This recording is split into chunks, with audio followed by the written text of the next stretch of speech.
All right. Hello, everyone. Thank you for joining us this evening. I'm Tess from Napa County Library, and today we have with us local historian and Napa Valley Register columnist Rebecca Yerger. I'm sure you've seen her column in the paper a lot. So in honor of harvest season, she will take us through the fascinating and tumultuous time of Prohibition in Napa Valley. If you have any questions during the presentation, we ask that you type them in the chat box on the right-hand side, and then we'll answer them in order with as much time as we have after the program. This presentation is being recorded. It will be available on the library's YouTube channel and on the library's website. So I'm excited to learn a lot more from Rebecca. So without further ado, here she is with From the Days of Wine and Rebels, Local Prohibition Era Stories. Thank you, Tess, and welcome everyone. It's my pleasure. I'm going to have a little bit of technical things that I need to do. I have a PowerPoint, and I'm going to bring that up. And sometimes I get it right the first time, and sometimes I don't. So here we go. And let's see if I can get this started. Oh, there we go. Well, once again, thank you for being here this evening. And I'm going to be talking about a 13-year period in American history that was very unique. In fact, the fact that it was Prohibition. And there's some incredible stories. As I was mentioning before we really got started, there's so many different accounts that it would take days to go through them. And some of these versions, these stories, have multiple versions. So we could just spend a lot of time just on those different accounts. Anyway, the time frame that we're talking about actually began on January 17th, 1920. And I might minimize myself here, so I'm out of the way of PowerPoint. Is that better? Okay, I'm not hearing anyone. Anyway, it started on January 17th, 1920. But actually the year before, which was 1919, the 18th Amendment was ratified by the 26th state.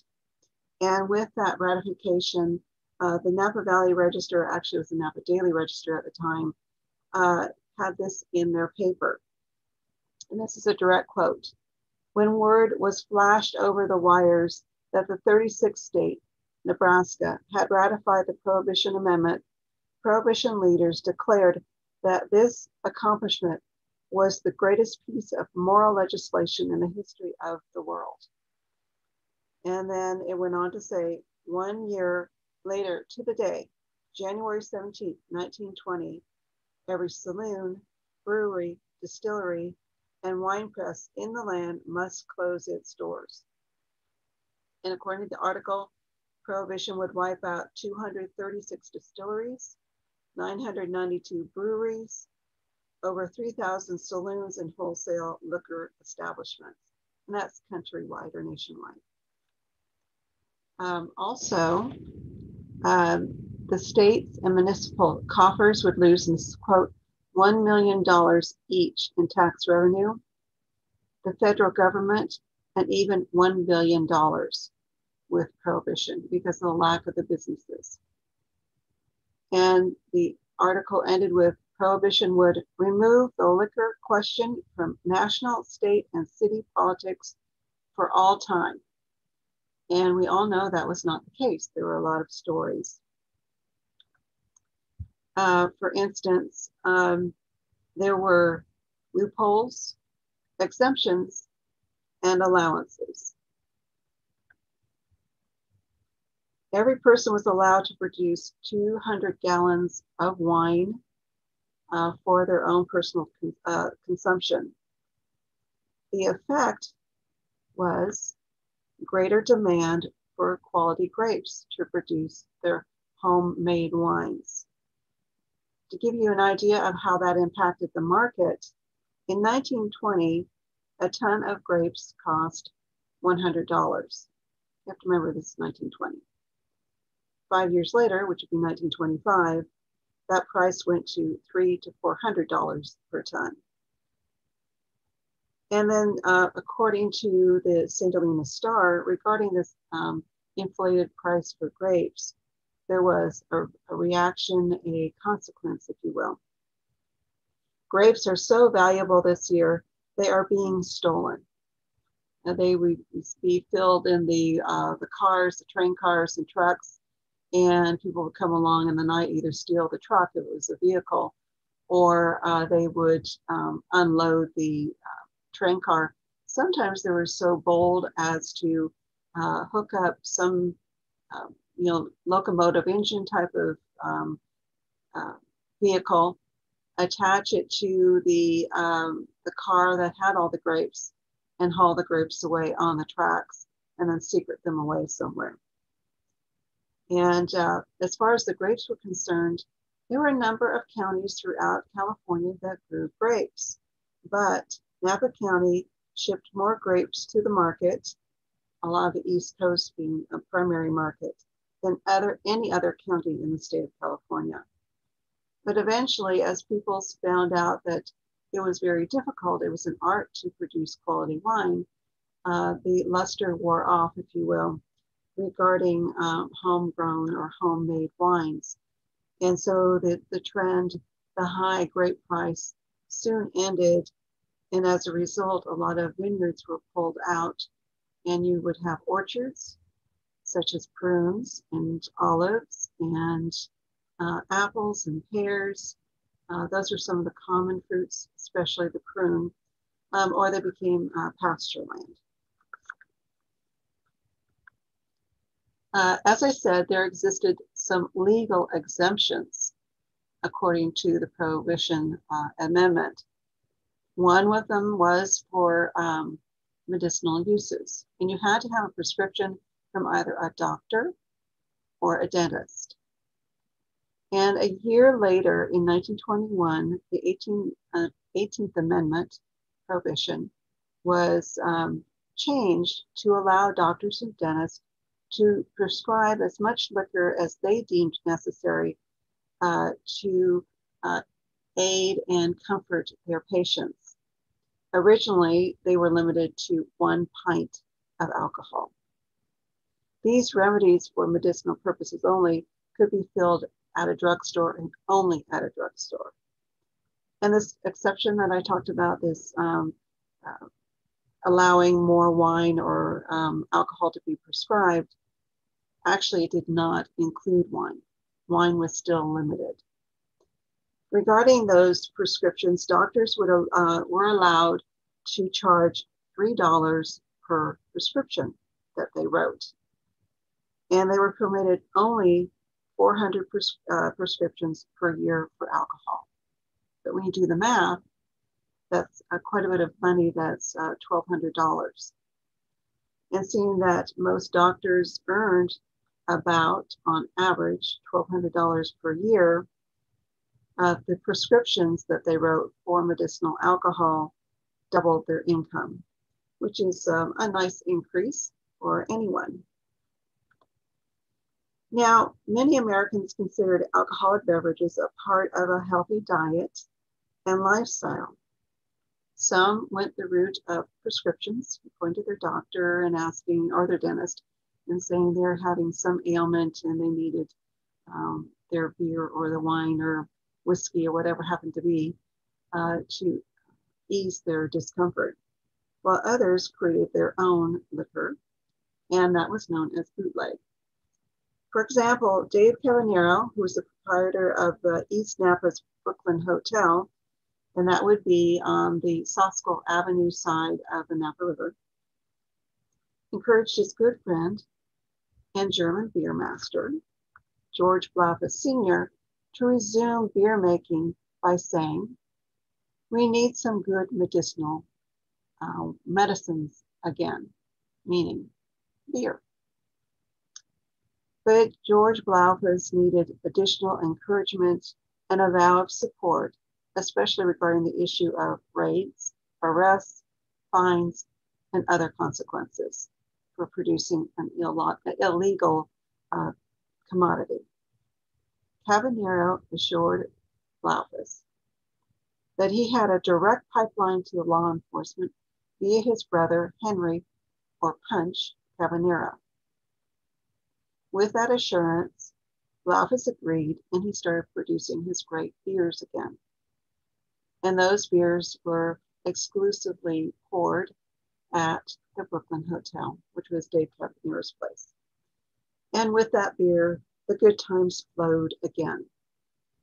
But the production of beer has a definite scent or odor that is noticeable throughout the air around the establishment.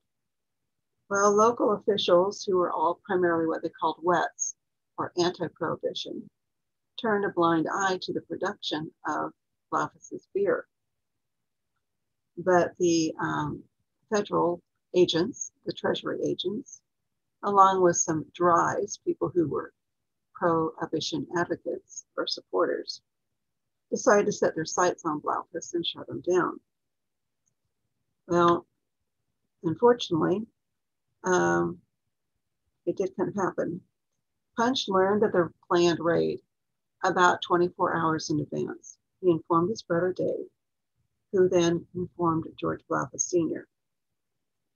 The Blaufuses, George and his wife, were terrified of the potential consequences.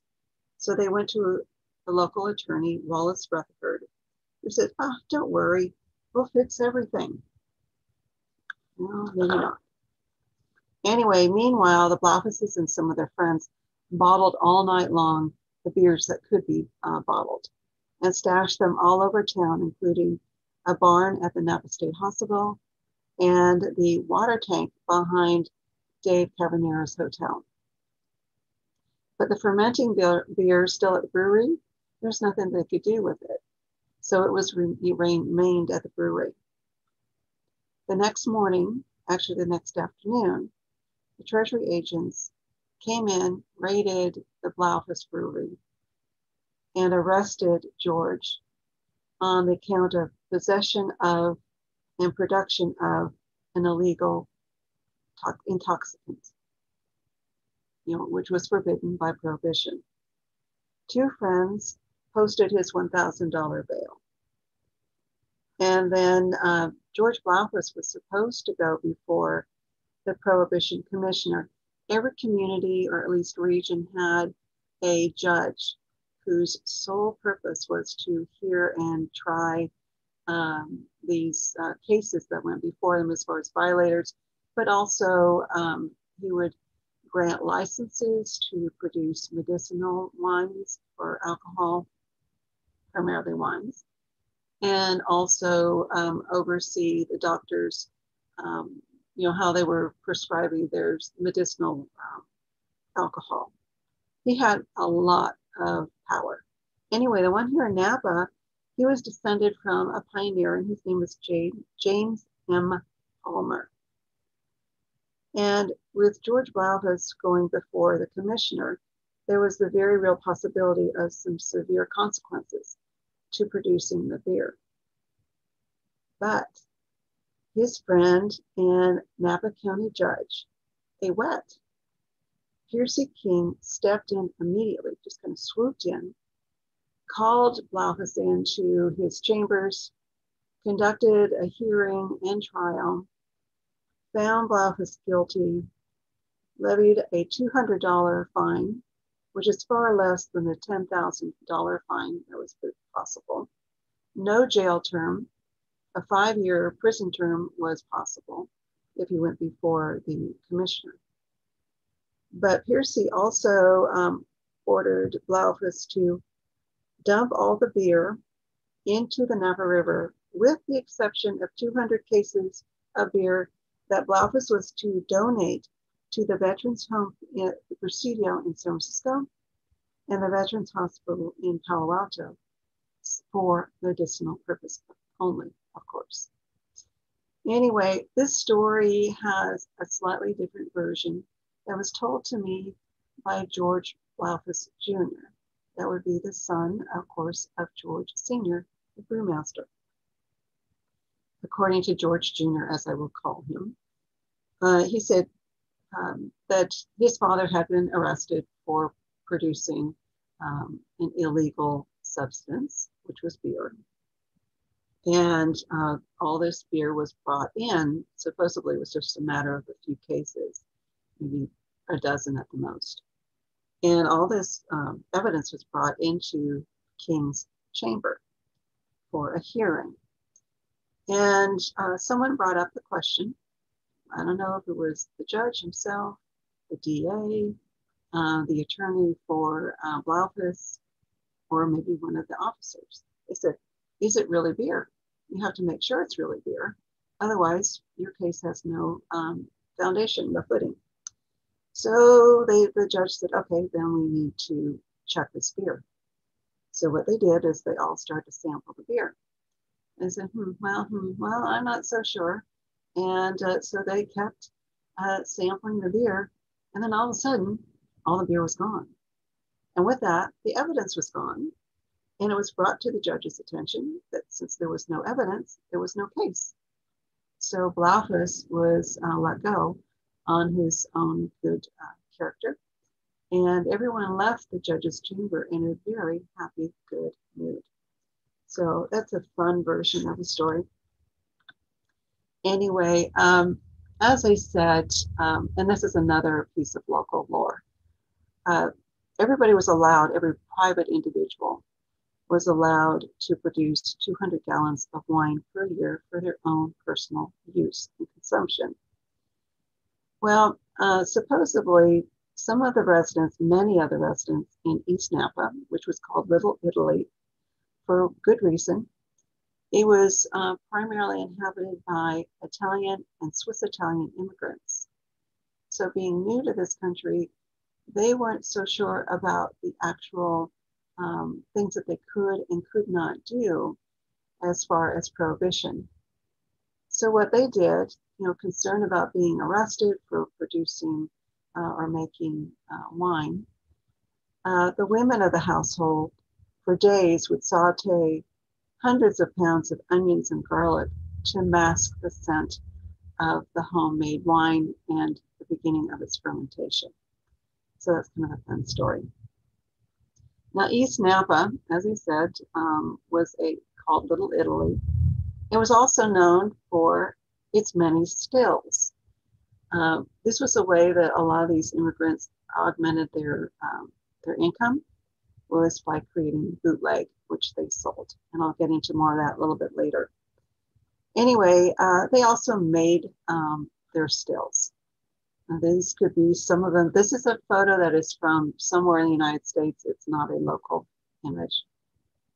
Anyway, when these stills would malfunction, it was because like the tubing got clogged or whatever, the pressure would build up in the boiler, and as a result, the still would explode. And the firefighters would respond to put out the fire. And they were all volunteer firefighters at that time. Anyway, the fire company here in Napa, as in the rest of the county, they would use codes as to what area of town where the fire was located. The whistle, like one whistle would be one area of town, two whistles another area of town. Well, the whistle code for East Napa was blown frequently, and it said that the locals would assume yet another still had blown up. So anyway, that's kind of a fun little story. But there were a lot of stills. Now, while a lot of these stills were dangerous, with the potential of fire, their cocktails, their concoctions, were more deadly than the stills themselves. For instance, in 1921, a gentleman by the name of Emmett DeGazio of Napa had created a home brew from apricot pit meats, which is toxic. It proved to be lethal for Mr. DeGazio. And he lingered for about a day. His doctor tried everything to save him, but to no avail. And he left behind his wife and 5 children. Their ages ranged from 2 to 14 years old. And also, the veterans' home was a site of many fatalities because of toxic cocktails. For instance, 3 veterans died in 1921 from drinking denatured alcohol. And there were other cocktails as well that proved to be lethal. And I really am not going to address this, but I found this an interesting fact. So I'll pause for a moment. Okay. Now, even though there was some very dangerous aspects to the booze, the hooch, whatever you want to call it, that was produced by stills, there was a insatiable thirst for alcohol that literally drove people to Napa County. It was well-known fact that Napa Valley, Napa County was an alcohol supplier. There was an abundance of alcohol here, whether it be wine or some other hard alcohol. So countless tourists negotiated the roads to and about Napa County to acquire that booze, whether it be wine or hard alcohol. In fact, so many traveled Highway 29. Highway 29 garnered the moniker of the second most traveled road in California. These tourists endured countless flat tires because of the road conditions and jostled spines and whatever else because of the rough roads. Eventually, their complaints were heard by local officials. And as a result, Highway 29 was paved for the very first time in the year 1923. Oh, by the way, the last photograph was from Napa in the 1920s. Moving on. Now, of course, they would eventually want to return home after their day of sampling wine and whatever else. And as I said, the roads were not the best. Oftentimes, these people were driving under the influence. Their vehicles were inadequate. Some did not have headlights, or they had very dim headlights. The roadways were not lit. And as we know, they were windy roads in many places to and from Napa County. And that all led to accidents, frequently fatal, especially a stretch of Highway 121 to Sonoma County. And it was a stretch of S-curves. There were constant fatalities. There were at least one every night, if not more. And that stretch of road became known as the death curve. Also, because of all of this loss of life, there were some attempted solutions. State laws were written and passed requiring appropriate vehicle safety equipment, headlights. But there were no drunk driving laws because with prohibition, there was no such thing. And on a local level, there was a more, you might say, reasonable solution, more realistic. Rest parks and camps were established in Napa County. There was one in St. Helena that was south of town at that time. And now Crane Park occupies a portion of that. And there the driver and passengers who had imbibed a bit too much could rest and sober up. There was also another park south of Napa as you approached Highway 121. And the whole idea, as I said, was to allow drivers to sober up. But the bootleggers thought otherwise. Excuse me, I have to take a drink here.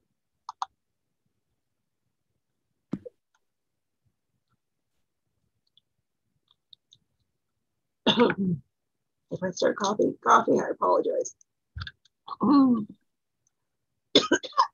These places became known as places to get alcohol. Hang in there, I'll be fine in a moment. Anyway, so the parts didn't serve their purpose. There we go. To help their thirsty customers to satisfy that yearning, I apologize, local establishments devised secret codes, delivery methods, and more to bring their customers their alcohol. There's some great local lore, some wonderful stories. For instance, in Napa, former saloons set above the Napa Creek installed trap doors right behind the bars in the floor. Oh, I apologize. And these trap doors, oftentimes there was a little ledge where the liquor was stored. And when someone ordered alcohol, they could quickly access it and pour it, but also served another purpose. When someone came in from the law, they could easily and quickly dispose of the evidence. So no problems with raids or fines or arrests. At the Oberon, which still exists, it's now known as Downtown Joe's. If you ordered a caramel sundae or caramel sundae and said, hold the ice cream, it was code for any brown liquor that the barkeep could offer you. In Yountville, there was an overabundance of saloons. In fact, they said there were more saloons than there were people that lived in Yountville. There was a code phrase, I would like to see your blind pigs, or I'd like to see your 3 blind pigs, or your little piglets, something along those lines. And then the bartender would know that you want to be led back to the back room where you could go and buy liquor. And there were some other interesting stories as well. There were very creative and clever disguises. Now, this is somewhere in the United States. I don't think it was here. But as you can see, they hollowed out the loaves of bread in order to conceal the liquor. And there were some clever things that happened here too. Some of the wineries became dairies during the Prohibition year, but they still continued to produce or wanted to sell their wine. And what they would do is they would take their milk wagons, the tankard part of it, and divide it in half horizontally. And the upper part would be filled with milk, but before that, the lower part would be filled with the wine. And so if an inspector stopped them, an agent stopped them, all they would find on the top was milk, wholesome milk. And then there was also secret home deliveries apart from the milk wagons, where they would have secret places where they could leave it, like a special box, a special compartment under the front stairs or on the back behind the house, any number of places. And the delivery man would collect the empties and then put in the new order. And it would just look like milk or some food substance, such as maybe cans of coffee, loaves of bread, whatever it might be. So they were very inventive. Now, as I said, there was a great thirst for wine and other types of alcohol. In fact, there was a great demand for high quality, or at least good quality wines. And a lot of winemakers were wanting to sell their wine. And so what they did is they did sell it. And of course, that was illegal. And in order to avoid being arrested, what they would do is at great loss to themselves and their future, that they thought Prohibition was going to be forever. So to keep that in mind, they would save or set aside 2, 3, maybe 4 barrels of wine from that sale or those sales. And then before there would be a planned inspection or shortly after those sales, they would place those barrels in front of the doorway into the winery. And then they would set the winery ablaze with the doors closed. And of course, the barrels being wood would burn, and they would spill their contents. And being adjacent to the door, that those contents would flow beneath the doorway, making it seem like the winery had a full stock of their wines to conceal, once again, the sale of the wine. And by the way, this is a photo of Flora Springs. Portion of it was pre-Prohibition, but the rest was post-Prohibition. Anyway, go on. And this is a great story. This is the hat building. It's also the Napa Mill. In later years, in fact, during Prohibition, it would have been the Napa Mill. They were a bonded warehouse. And so they were able to store and ship wines and alcohol legally. And those sacramental and medicinal wines and alcohol that were being shipped out would be waiting, as you see the barrels here in the photograph. They would be set out on the wharf to be ready to be loaded into one of the ships that would be coming in, the steamer ships, up the Napa River to the wharf to be loaded and then to be shipped out. Well, one night, well, it happened on more than one night, someone came in underneath the wharf, drilled a hole through the wharf and the barrels, and then they decanted the contents of the barrels into some other container and maybe rowed right off in another boat. It probably took more than one trip because there were several barrels. And this theft wasn't discovered until the morning when the sealed barrels looked fine. The seals were in place, but they went to move them and they were empty or very light, so they knew that they had been emptied, especially when they inspected the underside to see the holes that had been drilled through the barrels. So it's an interesting story. Once again, what people did, right? Now, a lot of local law officers knew people who were engaged in illegal production of alcohol, whether it be wine or hard liquor. So California decided to make it mandatory to have a bit of a sting to add to the law enforcement to encourage them to enforce prohibition. And that was the Right Act of 1922. If the officer did not arrest the person who was violating prohibition, the officer themselves could be facing jail time.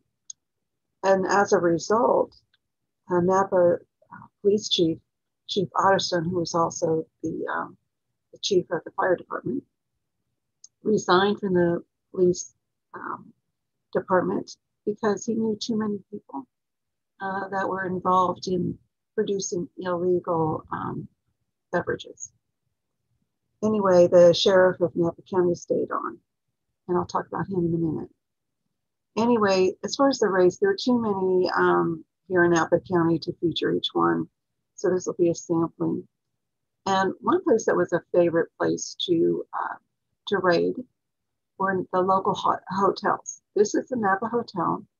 It was located on the northeast corner of Main and First Street. The portion on the right of the screen, that would be First Street, and the portion on the left-hand side, that would be Main Street. I'll give you your bearings. Anyway, this building was remodeled to look like this in the teens. Anyway, the reason why hotels were a favorite target for the law enforcement because there were other illicit activities going on, such as gambling, prostitution, and drugs. With prohibition, there was also increased use of illegal drugs, such as morphine, especially morphine. In fact, on one night in August 1923, a Napa County raid in Yountville netted a number of individuals who were engaged in the illicit activities, and also a lot of morphine and cocaine. And it also ended up with creating fines of $6,600. But with most raids, the fines ranged about $400 to $500 per person, and the individual could face 90 or more days in jail, and that would be the county jail. And speakeasies, of course, were very popular. And women at the time were enjoying a lot of new freedoms. So they enjoyed being able to go into bars and places that only their husbands, boyfriends, fathers, and brothers could go to. So you can see, as the hemlines rose, the hair got shorter, and they were enjoying what they thought was the good life, especially the young adult women. Anyway, one well-known, rather infamous speakeasy in Napa County was in what was known as Napa Junction at the time. That's now American Canyon. And the Treasury agents, obviously from the federal government, and the Napa County Sheriff, Mr. Harris, and officers decided to raid the place after investigating it and realizing there was a lot of illegal activity there. And this particular place was owned by a husband and wife. The wife was known as Dago Mary. Dago Mary was a slang term for women who were involved with the liquor business during Prohibition, especially if it was wine, red wine in particular. Anyway, on the night of the raid, the agents, officers, came in very quietly, and they secretively came up to the establishment, and they split themselves into two teams. One went in through the front and found a smoke-filled room full of people that really weren't able to get up much and to run away.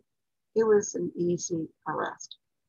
And all those people were being led into the awaiting wagon.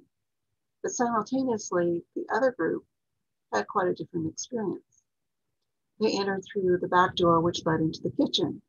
And there they found a startled Dago Mary, who thought that they were the only raid team coming into the building. So in desperation to protect her clients, her customers, she started throwing everything that she possibly could at the officers. Pots, pans, dishes, glassware, knives, any types of utensils. And her language was said to be quite earthy while she was doing this, or salty. And eventually the officers were able to subdue her, probably because she ran out of things to throw.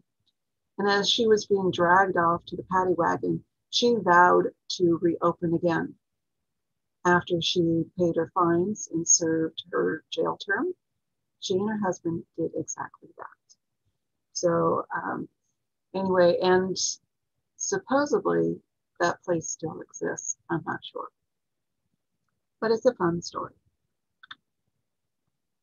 Anyway, as these raids were going on, there were, I say respectable places that were raided as well, or at least they were respectable prior to Prohibition, and they were wineries. In 1922, a Calistoga vintner by the name of Nathaniel Defalvo was expecting his monthly inspection by a Treasury agent. And the first visit went fine. The agent went up climbed up the ladder to the top of the big tank, and took out a sample. Yes, it was wine. Checked to see the level of wine. Yes, where it should be. And then he climbed down the ladder and left. But for some unknown reason, the agent returned. He went back up that ladder, took a closer look at the top of the barrel, and realized there was a 5-gallon bag floating on top of a tank of water. That bag held 5 gallons of wine, whereas the tank would hold 4,000 gallons of wine. But it was replaced by water because the wine had been sold. Mr. Defalvo was fined $650 for misplacing that 4,000 gallons of wine. But it was a really pivotal moment in the Prohibition enforcement. In 1926, his case finally made it to the appeals court, and they found in favor of Mr. Defalvo because they felt and determined that that second raid was an unconstitutional seizure because it was done without a search warrant. As a result, 20 other cases in California were overturned and also mandated the use of search warrants for the agents to go to properties, that sort of thing. Anyway, some raids turned very tragic. These are actual newspaper clippings from the 1920s and early 30s. And these are all local. As you can see, it's the Napa Daily Register. There's also the Napa Daily Journal at that time. Anyway, I can't recount what happened on two particular accounts. On December 29th, 1929, two agents, the Treasury agents, Robert Freeman and Henry Jones, went to a Yountville property that belonged to Mr. and Mrs. John South after the couple had sold the agents hooch, as it said in the article. So they were in the property, actually they were in the house, and no one was there. So they were searching, looking around, and they found some bottles of alcohol, some just like what they had purchased from the couple. So they also went outside because, as I said, it looked deserted, and they wanted to be able to arrest the couple. So they looked around the barn and other buildings around the property. No one was there. So they returned to the house to collect the evidence. But when they returned to the house, they entered through the kitchen and they found Mr. South dumping the evidence down the sink. Well, Mr. Freeman, or Agent Freeman, began to struggle with Mr. South over that dumping of the alcohol. And Mr. Jones, the other agent, went into the rest of the house to see if he could find Mrs. South. Well, as the struggle became worse, Jones decided he needed to go back to the kitchen to help his partner. And as a result, as he was turning his back to go into the kitchen, Mrs. South came up behind Agent Jones and shoved a shotgun in his back and said, "If you shoot at my husband, I'll kill you." And Jones turned around, grabbed the rifle or shotgun to get it out of Mrs. South's hands. It went off. By that time, Freeman and Mr. South were on the floor struggling with a pistol that had been hidden. In the process, whether it be the shotgun or the handgun, Freeman was shot. And Jones quickly scooped up his partner, his fellow agent, took him to the Veterans Home Hospital, where they said they would not be able to help him because they weren't able to deal with that kind of emergency. So Jones drove all the way to Napa with the failing Freeman and to take him to the Victory Hospital, which was once located on Jefferson, near what is now the Buttercream Bakery, to give you kind of a landmark of the approximate location of the hospital. Anyway, Freeman seemed to be rallying, but 33-year-old Robert Freeman died on February 8, 1930, leaving behind his wife and young child. And then the Souths had to go before a judge in Sacramento, a federal judge, to stand trial. Well, Mrs. South was acquitted because she was pregnant, but her husband, John South, was tried and found guilty of 4 counts of felonious assault and resisting arrest. He was sentenced to 10 years in federal prison and fined $1,000. At that sentencing, the judge said, quote, "This is the most terrible crime I have ever heard of. I must give a hard sentence, as the government cannot condone the wanton killing of one of its officers while performing his duty, no matter what we think about the prohibition question." Remember, this is 1929 and opinions were changing. And about a year later, another fatality occurred. And it was December of 1930. The Register headlines read, "Prohibition Officer in Gun Battle Shoots 2." The Treasury agents, M.J. Buckley and Gus Morg, yes, that was his name, Morg, went to Level Valley. Level Valley is located in the southeast portion of Napa County, and it's accessible only by a road from Sonoma, the town of Sonoma, as a point of reference. Anyway, they had heard that in Level Valley there was a very large still operation that was producing and supplying enough alcohol to supply the speakeasies in San Francisco, Oakland, and around the entire Bay Area. For some reason, Morg had to go back to Sonoma and he had to go by car. And he left Buckley on foot in Napa Valley. As Buckley was walking about, checking things, he spotted and then stopped two large trucks. A gun battle ensued with 39-year-old Ugolino Pazzo and 22-year-old Antone Providently. And the battle kept going on and firing back and forth. Pazzo was hit, and at one point, Buckley used the wounded Pazzo as a shield. And Providently, trying to shoot Buckley, accidentally shot Pazzo in the stomach. Then, with that, Buckley shot at Providently and wounded him by grazing him in the scalp. Pazzo died the next day, leaving behind a wife and two daughters. Providently recovered from his superficial wounds, was tried and convicted.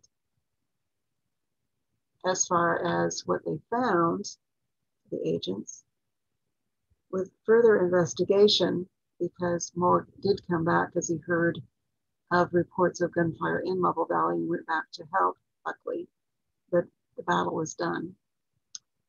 Anyway, they went to the operation site and found three more men and arrested them. 10,000-gallon capacity copper boiler and dish for still, 10,000 gallons of grain mash, and according to the Register, it is said to be one of the largest stills ever operated in Napa County. And in 1930, that still was valued at over $50,000. That's a lot of money in 1930, but it was a very lucrative operation. And in the early years of Prohibition, Napa County lost one of its advocates for wine and alcohol. He was an anti-prohibitionist. He was a wet, as they called him. Anyway, in September of 1922, he went to Marin County to the a rod and gun club. That was not in the best of shape, which confused people. And he was returning to his San Francisco home. He had an office in San Francisco, so he had a home here in Napa, in St. Helena, where he was born, and also in San Francisco. But he wasn't driving, he had a chauffeur. And after the accident, the chauffeur was interrogated. And he said he was driving Bell back to San Francisco, and he was trying to pass a car on the Bolinas grade. Suddenly, another car appeared coming at them at a very fast speed in the opposite direction. The chauffeur swerved to avoid both cars. Bell's car plunged down a 40-foot embankment. Bell was killed instantly, yet the chauffeur himself received only slight injuries. So it's a mystery. Why was he there at that location? Why were they leaving at that time? Who was in the oncoming car? And why did the chauffeur have only minor, actually slight injuries? So anyway, that mystery continues. Now, I talked about exemptions. Another exemption was sacramental wine. I talked about medicinal, now I'm going to talk about sacramental. And this is BV, or value vineyards. And there were two wineries that had licenses. You had to receive licenses from the federal government to produce sacramental wine, legally, of course. And George de la Tour, the owner of BV, was a devout Catholic, and he had close ties with the higher-ups in that church. And he became very successful in receiving the contracts from the various Catholic dioceses for sacramental wines. And word got out that he had exceptional wines. And as I said, there was a high demand for quality wines on the market, especially the black market. As a result, there were a number of thefts at BV. And there were two that involved the night watchman. One, there was another worker on premise that saw the thieves come in and start to steal and actually take off with a truck full of fine wines, both in bottle and barrel. And the worker was trying to get the watchman's attention and finally did. And the night watchman went after the culprits and found them. They were arrested, but they were never able to find that wine. Then on another night, the winery was robbed again, but only the night watchman was there. And the thieves stole 8 barrels of high quality red wine. They rolled it into a truck that was waiting outside and then went off into the dark. Thing is, those things would make a lot of noise, but yet the night watchman said he never heard a sound. And so the thieves got away with it. Now there was another interesting wine thieves,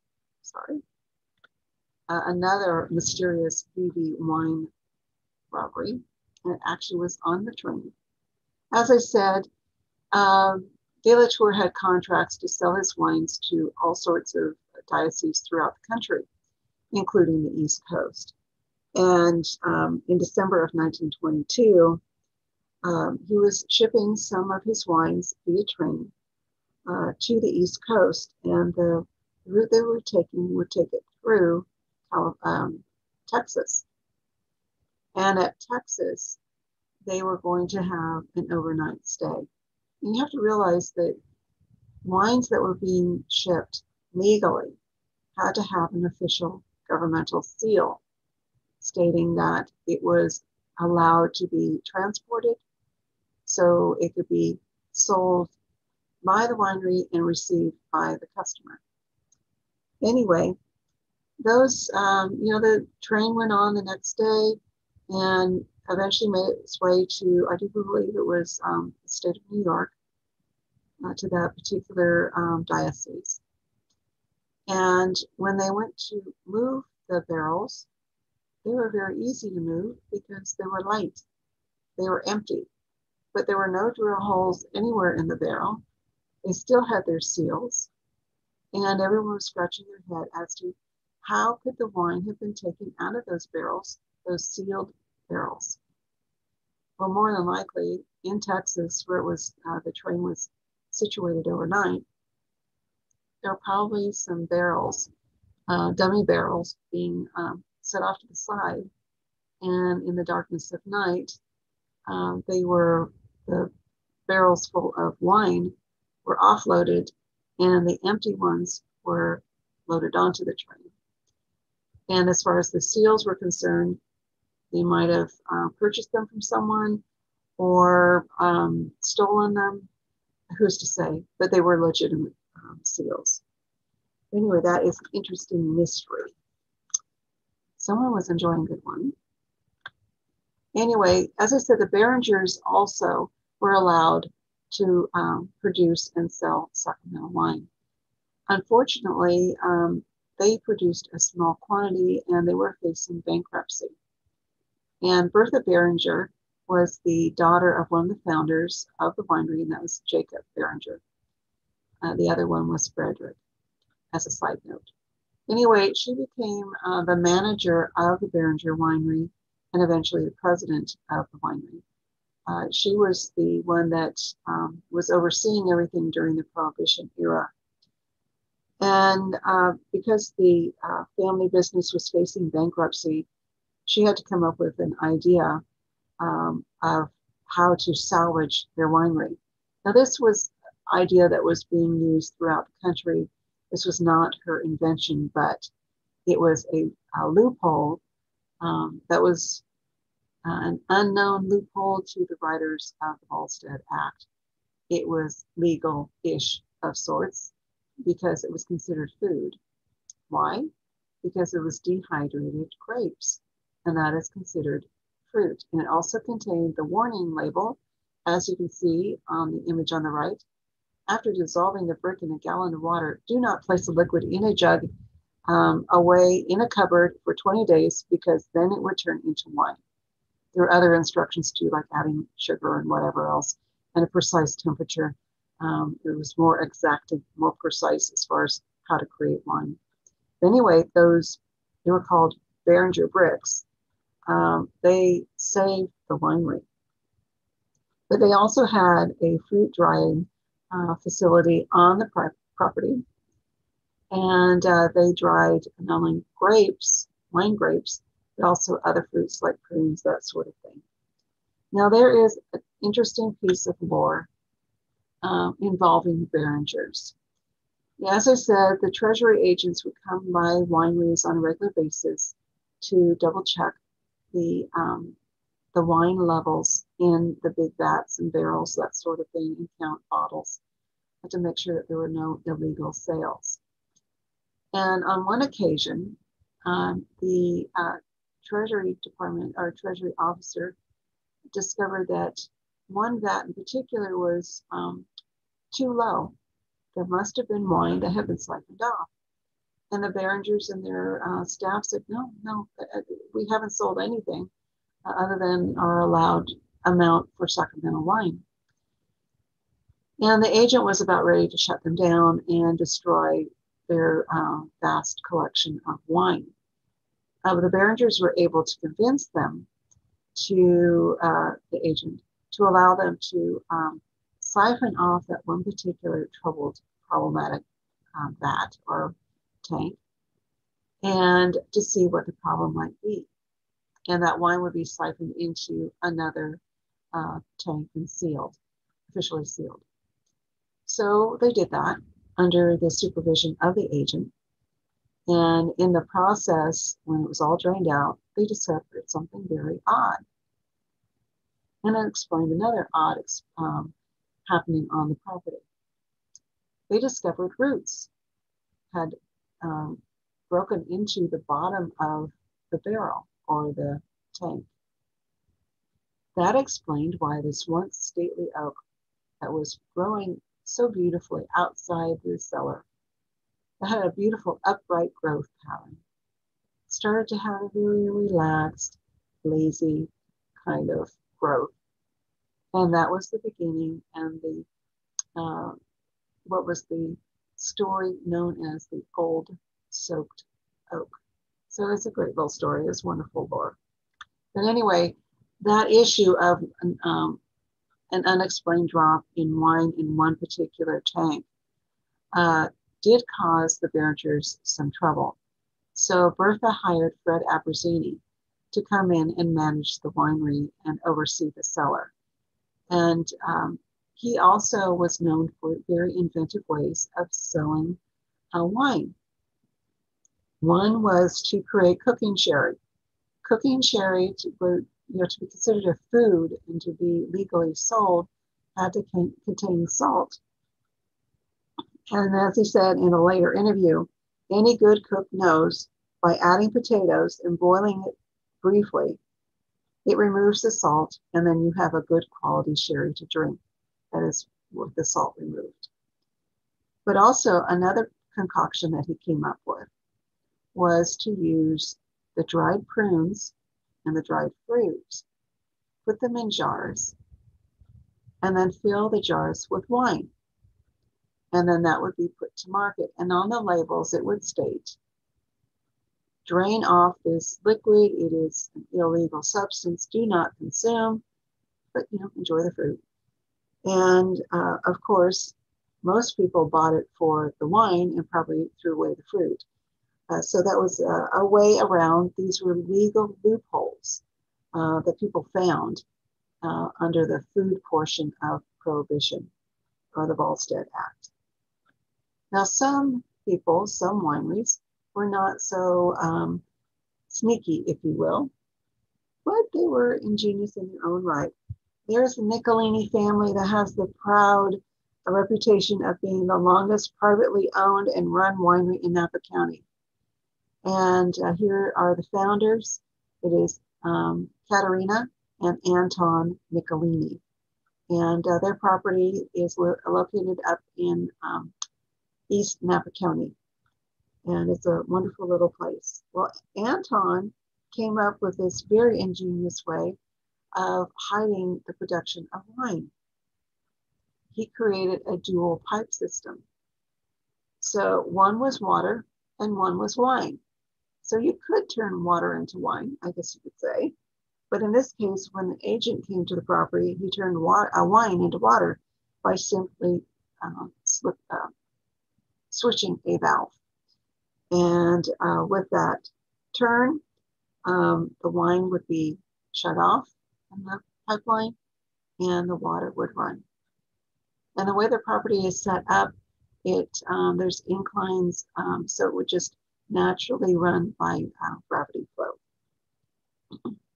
Now their son, Bill, had a distribution company. And, the Nicolinis did not have a license for sacramental wines or medicinal wines. And so what Bill would do, he would mix the Nicolini's unlicensed wines with those bottles with the licensed sacramental wines. That would be from BV or Behringer.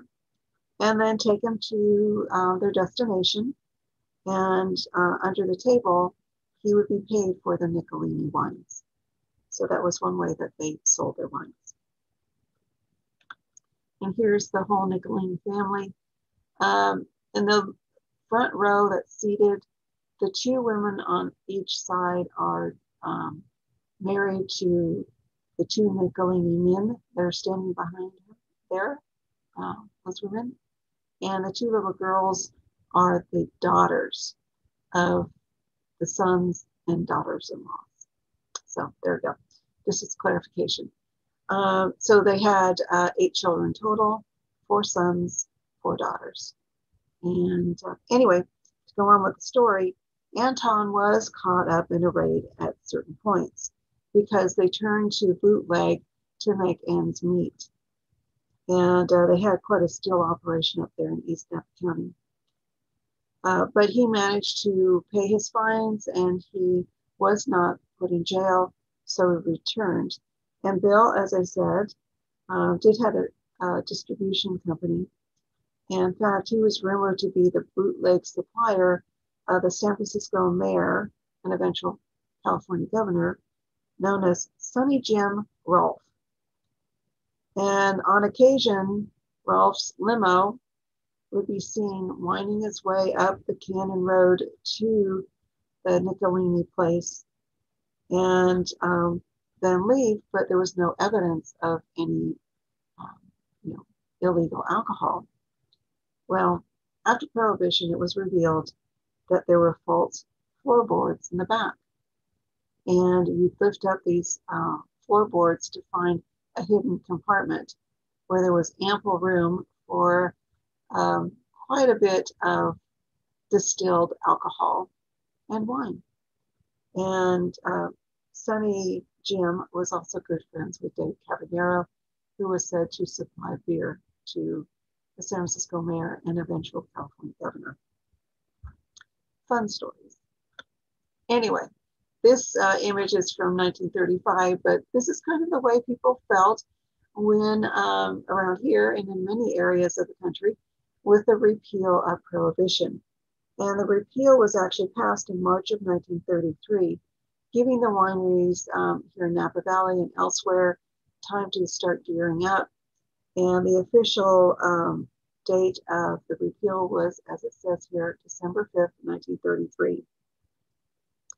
And there were a lot of wonderful reactions throughout the county. As I mentioned Dave Caballero a while ago, you had the Brooklyn Hotel, and one of his sons, Ray, ran a distribution company as well. So Dave said to his son, go to San Francisco and buy beer. That was the first legal shipment of beer to Napa County. Napans got word of the incoming shipment, and they greeted Ray with empty pitchers and mugs, and Ray filled those vessels directly from the truck. And this is an actual Napa County image. There was an end of the 18th Amendment celebration at Inglenook Winery on December 6th, as the caption says. And what was interesting is the fact that some wineries, there were hardly any people that showed up. And obviously here at Inglenook, there were a great deal of people that showed up. And if you look at this one woman, she has one very big beer. I don't think it's wine, but anyway. And also at 1 minute past midnight on December 5th, as I said, the wineries had a lot of heads up. So they had their trucks filled with barrels and bottles and jugs of wine. And with the tolling of bells and sirens celebrating the end of Prohibition, all of those people toasted the end of Prohibition with a glass of champagne and quickly went to those trucks filled with their wines and rushed off to market for the first time in 13 years legally to sell their wine, beer, and liquors. But it'd be another 4 decades really before the second renaissance of Napa County, Napa Valley wineries, to regain their footing that they had in the late 1800s. So it took a little while. There were other things that happened. And I want to give a special thank you to Napa County Landmarks and their president, Ernie Schlobohm, for allowing the use of their office and their Zoom connection for this program. And a little thing about upcoming programs. For those that like local ghost stories, I'll be back in about a month on October 28th from 7 to 8 for my 13th annual Spooky Napa. And then November 6th from 12 to 1 p.m. for stories from World War II, including the appearance of Frank Sinatra and some military tragedies. I am going to end this with this beautiful, sweet refrain. The words are a little light, so I won't pause so you can read it. You can always go back to the recording when it's available and read it at your leisure. But I want to allow enough time for questions, so I'm going to end this program. There we go. And I'm back. So any questions? Thank you so much, Rebecca. So many crazy stories from that time. I mean, it's just so cool to imagine all of that happening here. As far as questions, Roberta, if she's still here, did raise her hand during the presentation. Would you mind asking a question? Yeah. It was actually just my computer was possessed and was randomly raising my hand, but I did want to share with you, I am a fourth generation Nicolini. And if you would like to hear a little bit more of that particular story, I'd be happy to kind of flush it out a little bit, because there was some jail time that was done. Oh, was there? Okay. All right. Yeah. What happened was the revenuers didn't understand the logistics, as you described, of the gravity feed. And so they emptied out all the wine barrels in the cellar, thinking that they had eliminated all of Nicolini's wines. But that wasn't the case, because as you shared, the wines were stored up above on the hill, and it had the water system, wine system, as you shared. And that was actually what got them in trouble, because revenuers showed up, and it was pretty commonplace to feed them lunch and fill the jug. And that happened, unfortunately, and they were caught. But my great grandmother, didn't do any time. He did the time for her. But back then, it was not given a lot of seriousness. So they were let out to work during the day and went back to jail at night. And so he did the time for her. There are actually 12 Nicolini children. That picture that you shared is all kids and my great grandparents. So we are fifth generation winemaker now. So it is technically the oldest same family continuously operated winery in Napa County. My uncle Jim, James is the son of Bill that you mentioned, was actually named after Sonny Jim Rolfe. They had a wonderful relationship, if you could call that a wonderful thing. So it was again rumored. I don't have any way of verifying it, but understood that from Jim's sister, that was how he got his name. Wow. That's crazy. Wow. What a connection. I really appreciate you sharing that with us. Sure.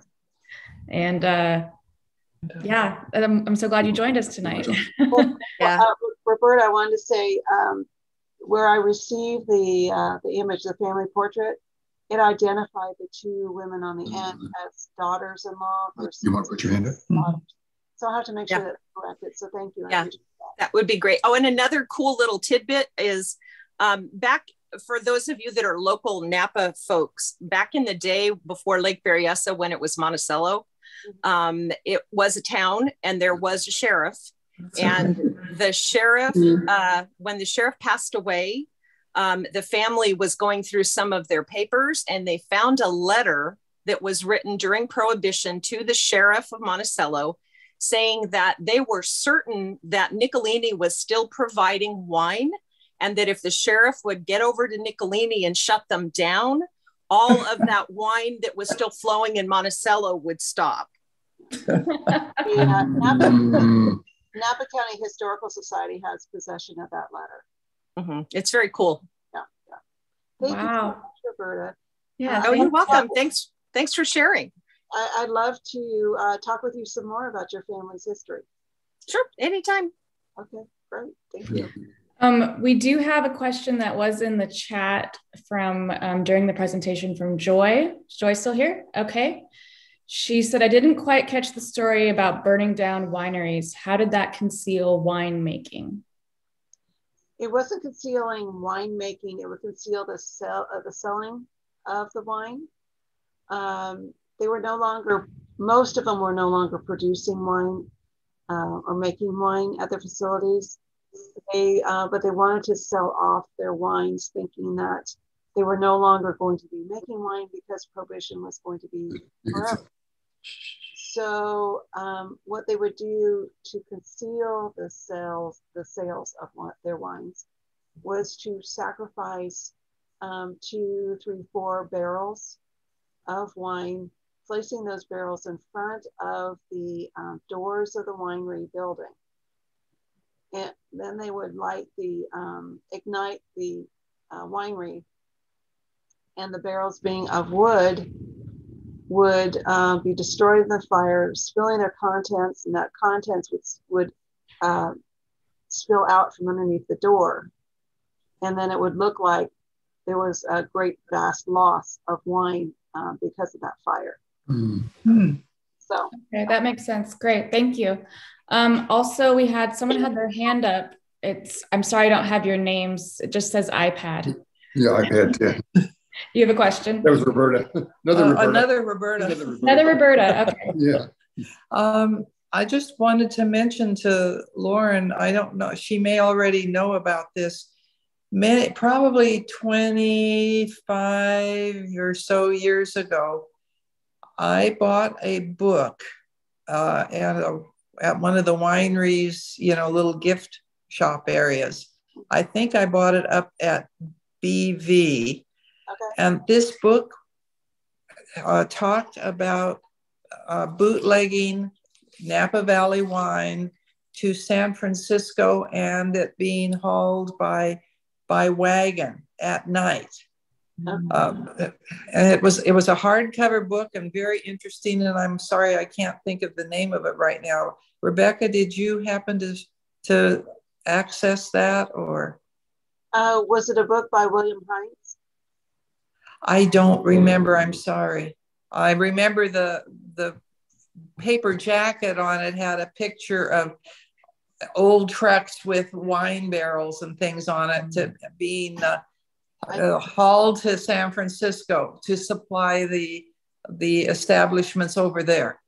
I wouldn't doubt it. I mean, they took every measure they possibly could. Absolutely. And also they shipped it by barge quietly down the river. And a number of other, whatever means. And it wasn't always out of Napa. It was sometimes they went down to Cuttings Wharf in the Canaris area because it was less populated. Mm-hmm. Things out. So. Yeah, they were stories that I'm sure that you would have enjoyed. Oh, yes. I'll have to see if I can find it. Thank you. I'll see if I come across I've probably got the book here somewhere, but I've got so many and they're not exactly organized. Mm-hmm. But if I come across it, I'll let you know. Thank you. I appreciate it. It'll be wonderful to see. All right. Are there any other questions anyone had coming? No? Great program. Yeah. Well, thank you everyone for joining us. Thank you to Rebecca again for this very informative presentation. I learned a lot. I'm sure you all did too. Thank you to everyone for their questions and sharing their stories. Like I said, the recording of this will be available on the Napa County Library website and also on our YouTube channel. Just wait for a few days for it to be uploaded. And our next virtual program with Rebecca will be, like she said, her 13th annual Spooky Napa program on October 28th at 7 p.m., just in time for Halloween. So see you guys there. Everyone have a wonderful night. Thank you for joining us. Bye. Bye. Thank you.